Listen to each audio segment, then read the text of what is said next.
that such a step was possible. We take direct actions against terrorists with the intelligence community. If we think that direct action will involve killing an American, we get specific permission to do that. He did not name at the time Mr. Awlaki as a target. The step taken against Mr. Awlaki, which occurred earlier this year, is a vivid illustration of his rise to prominence in the constellation of terrorist leaders.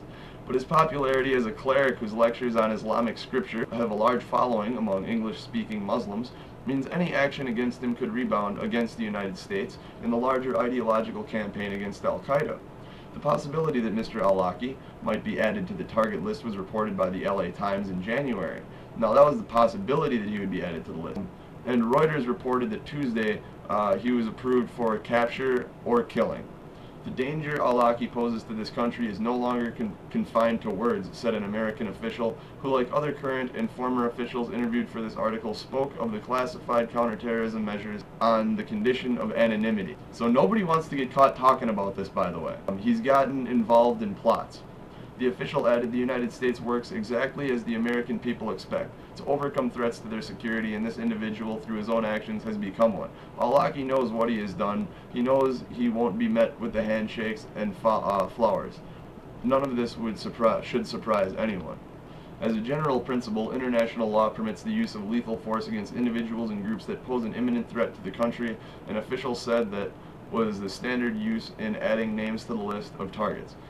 In addition, Congress approved the use of military force against Al-Qaeda after the September 11, 2001 terrorist attacks. However, if you look this up, Osama bin Laden has never been officially charged with the crimes of 9/11. And when asked, the FBI responded as to why he was not charged by saying that they did not have enough hard evidence to charge bin Laden with the crimes of 9/11. Check that out. Interesting and true. Back to the article. People on the target list are considered to be military enemies of the United States and therefore not subject to a ban on political assassination first approved by President Gerald R. Ford.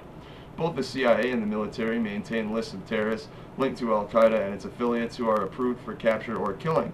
Former officials said, but because Mr. Awlaki is an American citizen, his inclusion in those lists had to be approved by the National Security Council. At a panel discussion in Washington on Tuesday, this sentence is key. This is the clincher. This is the proving sentence that this man is for sure, with beyond a shadow of a doubt, the next Osama bin Laden boogeyman Al-Qaeda character that they're looking for. Closing sentence of the New York Times article, keeping in mind that the New York Times calls itself the paper of record. At a panel discussion in Washington on Tuesday, Representative Jane Harman, Democrat of California and chairwoman of the House Subcommittee on Homeland Security, called Mr. Awlaki probably, quote, probably the person, the terrorist, who would be terrorist number one in terms of threat against us. Bam! There you have it. He is the new Osama bin Laden.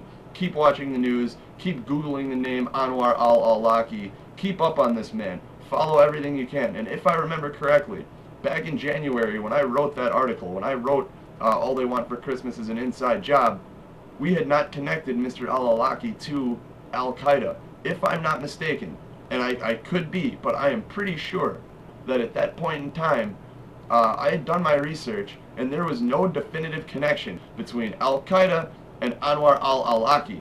He had spoken highly of Al-Qaeda. He had never claimed to be an official member of Al-Qaeda, and there was never proof that he was an official member of Al-Qaeda, unless something has happened between the time I wrote that article and the few months that have gone past. Something may have happened, but as far as I can recall, and I have a pretty good recall ability, that was the case. So it sounds to me like this guy fits every description of a boogeyman. Every description. Because now they're trying to tie him in with things that he doesn't really have a connection with. All of these connections are real loose connections.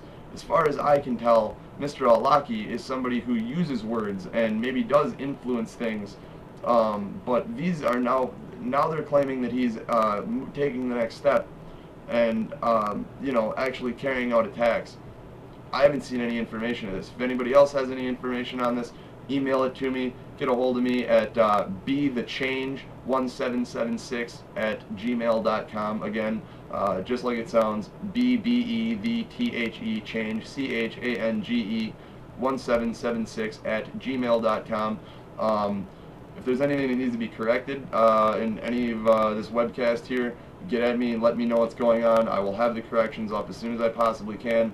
I don't think I'll need to make any, to be perfectly honest. And if I do need to make any, I absolutely will. Nobody's right 100% of the time. But that's it. That's the big announcement. I predicted the next bin Laden a few months ahead of time. And what are the implications of this? Well, the only thing that it means for sure, if they're creating another bin Laden boogeyman character, is they're going to carry out another 9/11. That's all that it means. That's the only one thing that we can get for sure from this, is that absolutely for sure, if they're creating another boogeyman, they're also creating another 9/11. So there's another 9/11 coming. It could be this year, it could be next year. I don't know when it's coming. I don't have a date for you. Being the sequel to 9/11, it could happen on 9/11 this year. It could happen on the 10th anniversary of 9/11. It could happen on 9/12 or 9/22. We know they're into numerology. So just keep your eyes and ears and your minds open and be thinking about stuff like this. If anybody's got anything else that I should hear about, please send me the information. This is something I hope to do at least once a week. I don't know what day it'll be up. It's not going to be a regular, every Monday, every Friday.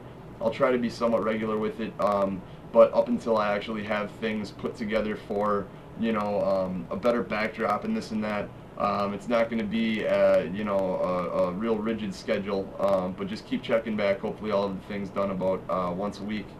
And I do have my first documentary film that I'm working on. Hopefully that'll be out within about 4 or so months' time, and you'll hear more about that in the future. But that's about it. That's all I got. Thanks for tuning into the webcast. I appreciate it, everybody.